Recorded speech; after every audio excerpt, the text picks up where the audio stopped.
what exactly is a Puran? Because when I heard the word Purana, I just think old. So actually the root is the same. It means the supreme authority of scriptures in Hinduism is the Vedas. Vyasji, who is considered the author of the Purans, and he did it expressively that in Kali Yuga, people would not have that much caliber, not just till Mahabharata.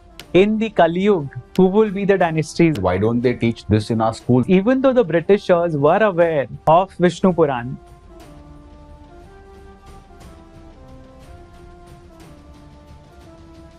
So in the first episode that we had, we spoke a lot about certain metaphysical aspects of Hinduism, and in that we spoke about a certain kind of text called the Puran. right? Can you please tell us what exactly is a Puran? Because when I hear the word Purana, I just think old.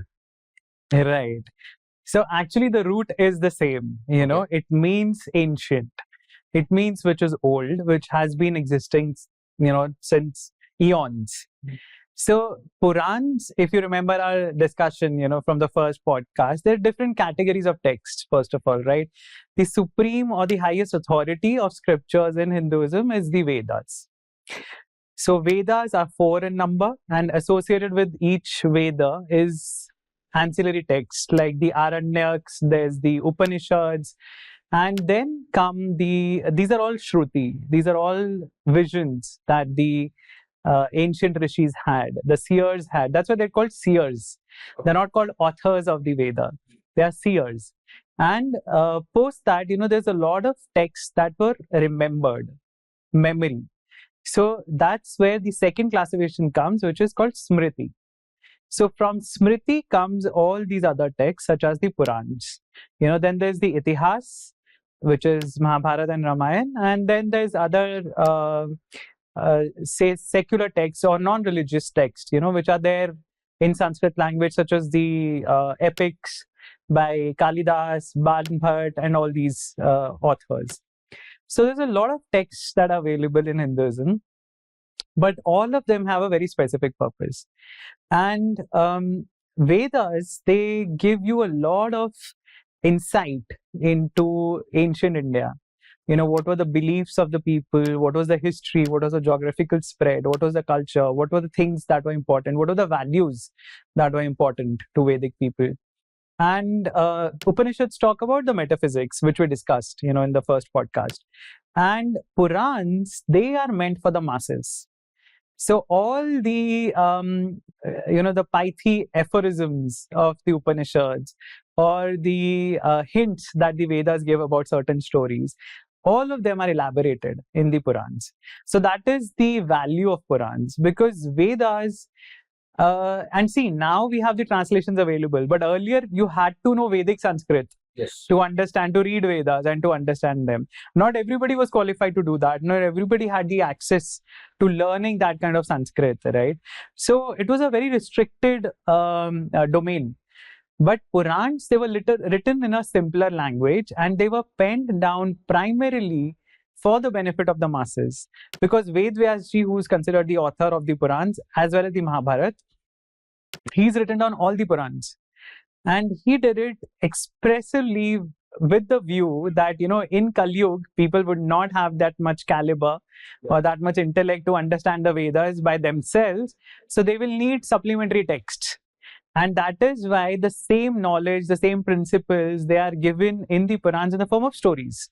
And the Purans also record a lot of historical data, the dynasties, the lunar dynasty, the solar dynasty, a lot of incidents related to the gods, to the rishis, to the saptarishis, to the asuras, the conflict between devas and asuras, and there's lot of symbolism in the Purans. So that is the value of Purans. So I had a question here, that since you mentioned about the Purans, they are supplemental text Yes. to try and give us today a better understanding of life. Yes. And a way to lead this life successfully. How many Purans are there? So there are a lot of Purans actually, but 18 of them are considered the Mahapurans. Okay. They are the major Purans. And then there's also 18 Up-Purans, Okay. which are the minor Purans. And so major and minor doesn't really apply to the significance, but it applies more to their content. Right. So the major Purans have certain characteristics that make them major Purans because they cover the dynasties, they cover creation, they cover dissolution, and they cover certain other aspects, the geography of the country, of the world. So all these things that are covered in a Puran make it a major Puran. And the minor Purans are generally to the point. So they are covering only one character or one deity topic. story, one topic. It will not cover everything. Right. Which is there in the major Puran. Is there so suppose if one wants to read the Puranas, is there a sequence of which one to read first, or is there anything like that, or do I just blindly like pick up any one and start reading? So I think we had some sort of a similar discussion in the first episode also, where to start. Yeah. So I would say it is always, you always pick up the simplest thing first. Don't pick up the biggest Puran. There are many Purans that are very huge. I feel Vishnu Puran is quite succinct. It is quite to the point, and it gives a lot of relevant stuff. And Vishnu Puran, by the way, all the Purans are related to different time periods of Brahma. Right. So we discussed in the first podcast about Brahma's timeline and Right. how it is divided. So each day of Brahma is called a kalpa. So each Puran, or each of these 18 Mahapurans are related to a different kalpa of Brahma. Okay. And for this kalpa Brahma, the present kalp, it is Vishnu Puran. That is Which is relevant. which is relevant. So I would suggest start with the Vishnu Puran. It's fairly simple. A lot of the stories that are given in the Vishnu Puran are already known to us. The avatars of Lord Vishnu, Krishna, Rama, Parshurama, whom we discussed in the previous podcast.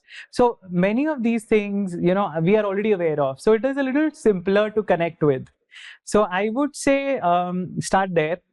And then, of course, because, the Purans are from a different time period, they glorify different gods. Because in each day of Brahma, the supreme deity was different. The one who appeared first was the supreme deity. So as we discussed in the first podcast that, the Adi Purush is Lord Vishnu.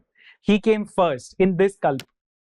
But in other kalpas, there have been times when Shiva came first or Shakti came first. So the stories accordingly change. And that is why you broadly have three categories of Purans. There are Shaiv Purans that consider Shiva supreme. There are Vaishnava Purans that consider Vishnu supreme. And then there are the Shakta Purans that consider Devi supreme. Because these three deities primarily take on the responsibility of running the entire creation in that day of Brahma. So since you've read Vishnu Puran, which is a Vaishnava Puran, I would suggest take up a Shaiv Puran, which After could be a Shiv Puran or a Ling Puran. And then you pick up the Devi Puran or Devi Bhagavad Puran. So you get a holistic view. You get a taste of all three. Yes. deities And you or give Shaktis. a very, same stories are narrated in different ways because they happen differently Right. in different time periods. Right. So that is a very beautiful aspect which people don't understand. And people think, why are these stories contradicting? In Shiv Puran, it is said differently, and in Vishnu Puran, they're saying this happened. That's the whole reason, and that's the beauty that, things, and we also spoke about repetition, I think, in the first podcast, right? The Ramayana happens multiple times. So certain events are destined to happen, So those events may happen similarly, but not exactly the same. There will be variations. And there's a very beautiful example of an immortal being, and we spoke about Chiranjeevis in the second podcast, I think. So there's an immortal bird called Kak Bhushundi, and this creature, it's not a mere bird. It's a crow, and it is a human who was cursed to turn into a crow, reborn as a crow, etc., etc. But he is immortal because he's lived through kalpas. And he has seen many kalpas. Again, he will not be immortal, as we discussed that, he will not live throughout the life of Brahma. But he has lived a pretty long time. And there's a scripture called Yog Vashisht, in which there's a conversation that he has with Vashisht Rishi. And he tells Vashisht that he has seen the Ramayana happening multiple times, the Mahabharata happening multiple times. He's seen Narsimha Avatar 3 times. And he's seen hundreds of Buddhas come and go. So he tells Brahma that, Vashisht, that things happen and incidents repeat, but always with variations. And he says that, the outcomes have been different. So That is the beauty of the Purans that we have to remember while reading. By outcomes being different, would you I mean, not the major outcome. Of course, Ram will always defeat win, yeah. Ravan. Yeah. But some of the incidents may be different. Like in the, if you see the Padma Puran, there's a Ramayana in the Padma Puran as well. So there's a gap of, I think, about 18 days period or something in which the war has stopped. Okay. Yeah, and they're all resting at that time. So again, the Dhobi incident that you find, for Sita's banishment, Right. it is not there in Valmiki Ramayana. It's there in Padma Puran. So there are certain things that are very different. And there are other Ramayans mentioned in different other scriptures where the Ramayana ends with them coming back to Ayodhya. Okay. So there is nothing else after that. And they mention to live happily for 11,000 years. So, rule in Ayodhya for 11,000 years. So clearly, there are variations. Right. And that's what the Purans also say. So a lot of people criticize Purans saying that they are not consistent. But that is the reason they are not consistent. Because they are written in different kalpas. Different kalpas and things happen differently. Different time zones or Exactly, timelines. exactly. Right. And there's no competition amongst the gods for superiority. Okay. Each of them has a different role in different days. Okay. So which one is meant for our time then? Vishnu Puran. Can you elaborate a little bit about the Vishnu Puran, like basic aspects of it? So as I said, all the major Purans, they cover the topics like creation, destruction, genealogies, and of course the avatars of the Lord, the geography of the world. All these things are covered. And the beauty about Vishnu Puran is that it gives us the history of India, all the dynasties, not just till Mahabharata. Even after that, in the Kali Yuga, who will be the dynasties that will be ruling? Those have also been mentioned. Oh, really? So the You mean the Mauryas, future? yes, the Mauryas, the Guptas, the Sheshunga dynasty, birth of, the avatars, coming of Buddha, everything has been mentioned. So I really like the Which Puran. makes me wonder that why don't they teach this in our schools instead of teaching the distorted history that our famous historians have distorted? This would serve as a better underlying text for everything then. Yes. Unfortunately, Purans are considered mythology. And the so-called scholars of our country, they do not look at our religious scriptures as a authentic source of information for history, which is very sad, because if you just see the history which is given in the Vishnu Puran, it is a seamless flow of dynasties, whereas we have dark periods in our history, which has been put together. We've not been taught much about our own dynasties. Of course, but even then they have not been able to piece it together. Right. Our history was put together from various sources. They have not considered a single source, even though the Britishers were aware of Vishnu Puran. And a lot of Britishers were Indologists. They were really keen on knowing about India. And they had learned Sanskrit. They had translated our Purans into English. So some of them were aware that there are genealogies given, there are dynasties given. They still chose to ignore it.